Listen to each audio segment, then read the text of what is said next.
Hello guys, welcome to my cooking, welcome to my vlog.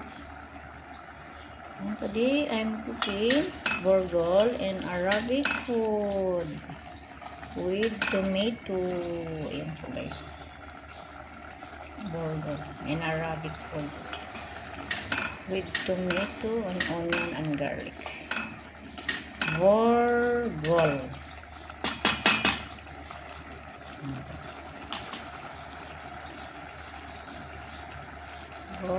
Burgol. Very much.